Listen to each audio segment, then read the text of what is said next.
Now, folks, we often hear about conservatives in Hollywood saying they're being censored, saying it's hard for them to get roles in movies if they come out and talk about their political beliefs. And now we're going to speak with Daphne Barak. She's a filmmaker. She recently spoke with a lot of different people in Hollywood, including many conservatives.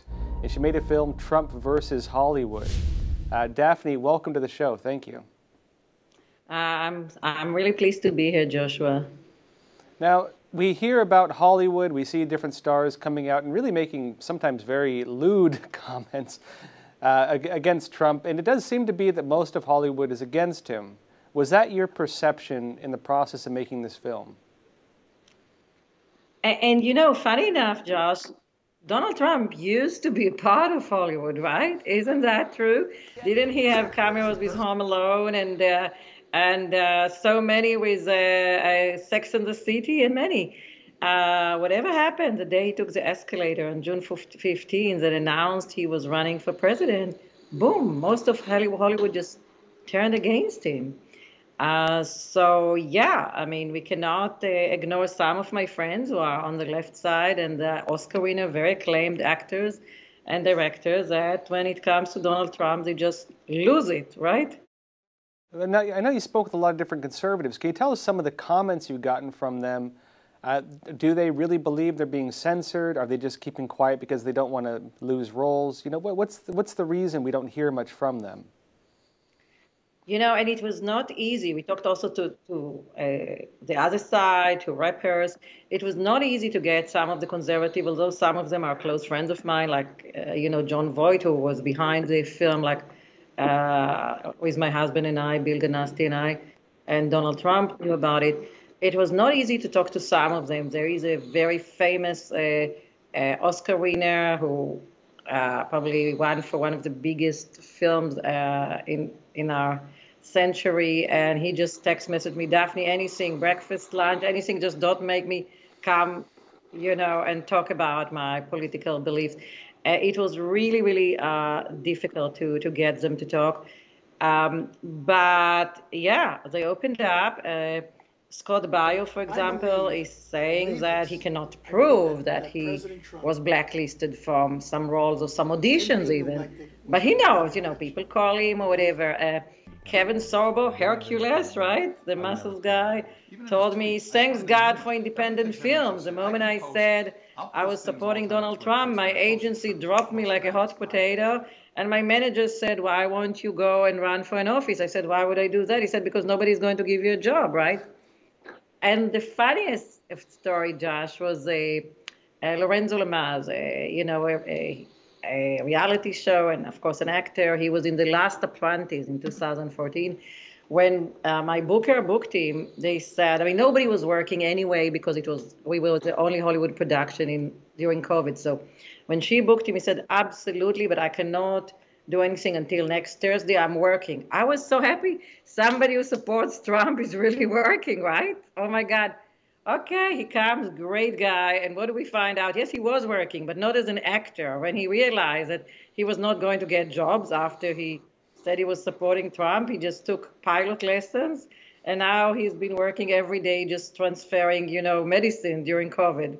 So that was quite a revealer. Interesting. So, in other words, a lot of them, they're not being told directly, you're never going to work in this, you know, Hollywood again because of your political views, but they're hearing from their friends and they're seeing it, that after they come out and support Trump in this case, that they just don't get roles anymore.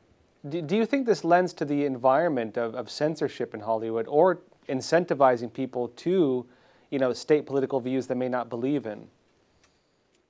I mean, it's difficult to prove it. Like, you know, we have really big players in the film, like director Brett Ratner, Rush 1, Rush 2, Rush 3. He says, no, Daphne, it's not true. I don't think it's happening. I think we're just judging people by the talent. But you have mega producer Avi Lerner, that he and our friend Sylvester Stallone made $400 million for Expendables. And he's very straightforward. He said, yes, everybody knows that in Hollywood, most Hollywood is liberal, right? But he said, I have never, you know, judged people by their political opinions, but it is known.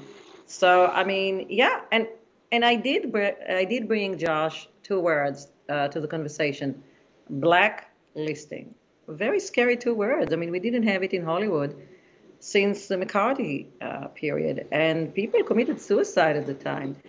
And you remember the famous tweet of Deborah Messing when she was saying there was a fundraiser at one of my friends' home in Beverly Hills for Donald Trump, and Deborah Messing tweeted, "Let's see who is going in, and let's take their name and blacklist them." And even Whoopi Goldberg, who is a good friend of ours, but she's definitely from the left side, said, we cannot do that because some people committed suicide the other time, and next time you'll be in the blacklist. You cannot do that.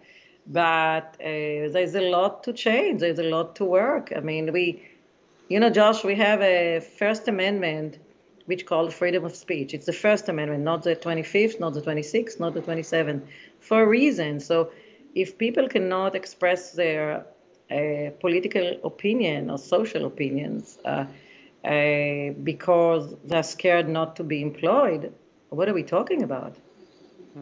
Well, it's an interesting comparison to the Hollywood blacklist because for our viewers, that was during the McCarthy era, where if you were a communist, you were blacklisted. And you're right, a lot of people killed themselves over it. It was framed as censorship, as creative censorship. And believe it or not, support the ideas or not, that's how it was.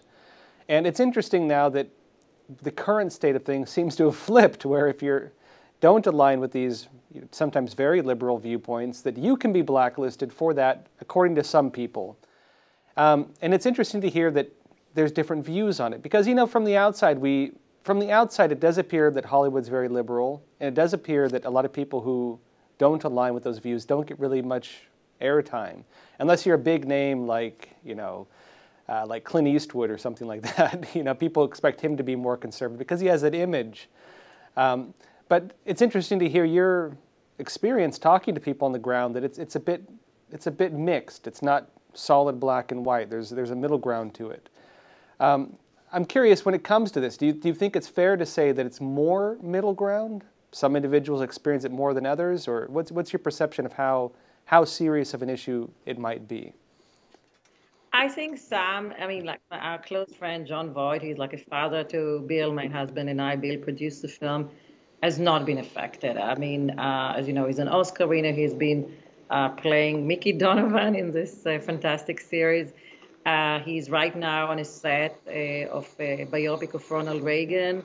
So he was not affected. He's also 81, he's above things. But others definitely have been affected. Robert Davi, who is on the set with him right now playing Brezhnev, told me he has been affected. And he's a great actor. He's done 100 films, more than 100. I mean, there would be some of them. Dean Cain, Superman, said, I used to be an independent. And until I said that I support Donald Trump, everything was great. And suddenly people say, oh, he's like the base, he's clueless, he's not educated. He's a Princeton grad, so nothing changed.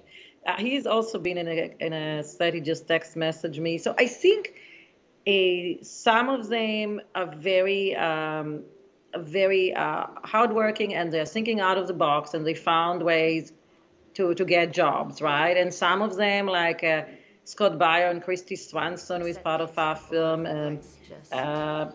basically found more roles in face movies or right-wing movies. Isaiah Washington, who is part of our film, was also part of a conversation that I hosted with President Trump and a couple of fantastic rappers on Saturday night, 3 days before the election.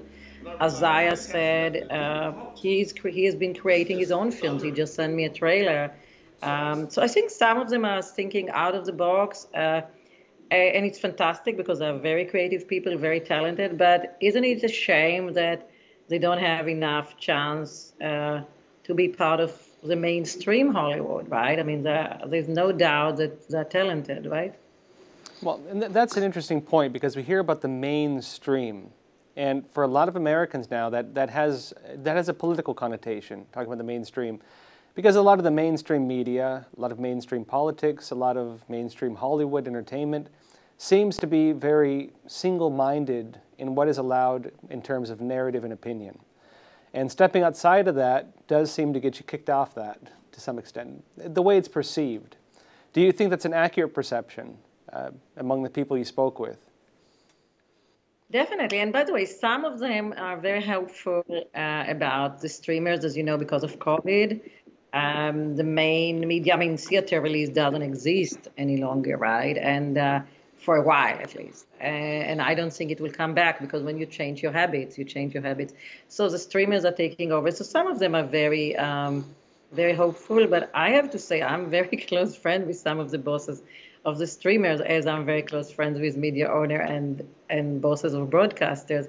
And even then, they are soon to find why they're not getting on the platforms, because even the bosses of the streamers are actually supporting Joe Biden and Kamala Harris. One of them was a fantastic guy, and we just had, a fantastic lunch with his in-laws.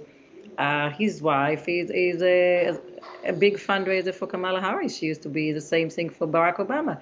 Naturally, he himself was a big fundraiser for Barack Obama. So and it's their right, but naturally, as these kind of people would be less welcome on that streamer. Another streamer is owned by Jeff Bezos, Amazon. So I mean, even then, it's not that you suddenly found new avenues which are all open for people who support Donald Trump or dare to say that they're right wing. Interesting. So this sounds almost like what a lot of Americans might have experienced in the last 4 years on Facebook or with your family members, that politics has become very pointed. A lot of us have lost friends because you expressed an opinion and they don't agree with it, and it becomes very heated. I think the type of conflicts most people have had, they've experienced this, no matter what side of the aisle you're on. It's interesting to hear what you're seeing, because this does sound to be like that, just applied on, the more business level when it comes to platforms that allow for shows and actors and so on. It does seem to be that it's that conflict of very strong opinion and not liking people who view things differently. Now, I'm curious, when you set out to make this documentary, what was the issue that you saw? And of course, you don't just interview conservatives, you interview people on all sides. Yes, it is. Yeah, what was the issue you saw that made you want to create this film? Well, it was born actually around end of December. Bill and I were in Palm Beach. We spent, as usual, some time with President Trump, and he always thanks me for, John Voight, of course, has been famously conservative. He supported Donald Trump, but he credits me for bringing him closer personally. So he thanked me again, and we were talking about our friend Roseanne Barr, and she feels that she was ousted from ABC because she said she supported Donald Trump. I don't know, ABC says differently, but it just came, and we said, well, we should actually talk to them and see if they would be willing, more of them, to talk about it. But actually, Josh, it was born in my mind in around December 2016, when after Donald Trump won, you remember that my friends were preparing for the inauguration, and Andrea Bocelli is a big vocalist, huge name, and his wife Veronica are very good friends of Bill and I, and actually we did a big special with them. Lionel Richie was opening for me, Quincy Jones was there, and suddenly somebody leaked to the press that Andrea Bocelli was considering to perform at the inauguration, which is great, right? It's our big day every 4 years, whoever wins. And you remember everybody in the media was saying, oh, it's not like Barack Obama inauguration. Nobody in Hollywood wants to be part of it. Yeah, they cannot get anybody.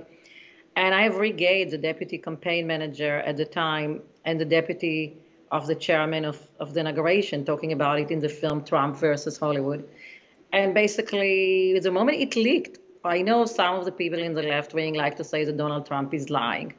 He didn't lie. He didn't lie. Andrea Bocelli did consider to perform. He visited the White House once with Clinton. He thought it was a great honor. He was friends with Donald Trump. And he started to get threats. And we are not talking only social media. Boycott his performances, real threats, and he got very scared. And I remember I was with Veronica, his wife, on the phone, and she said, like, this is really scary. And Donald Trump, I must say, was very gracious. Of course, nobody, Josh, not you, not me, nobody likes to be rejected. Definitely not Donald Trump, but he was very gracious. He said, no, I don't want him to get into trouble. If they're threatening him, he shouldn't come. He accepted it. And then you remember it came with Elton John. Elton John, Anthony Scaramucci leaked to the press that they were trying to talk to Elton John. I don't know with Elton at what stage it was. I know Elton, but I didn't talk to him. But then immediately, Donald Trump had, after Buccelli, had to immediately, make a statement. No, it's not true. We didn't invite him because he was scared that Elton John will have to live with them and denounce it as well. So that really put in my mind, what are we talking about? Every election, as Too Short, the rapper, says in my film, Trump versus Hollywood, we were always 50-50, right? Every election, 50% of the people, or a bit less 50% of the people feel that we elected the wrong guy, right? I mean, they voted for somebody else. But the hatred and the violence, the emotions were never there. It was always ideological, logical. It was logical, not emotional. And this is very dangerous.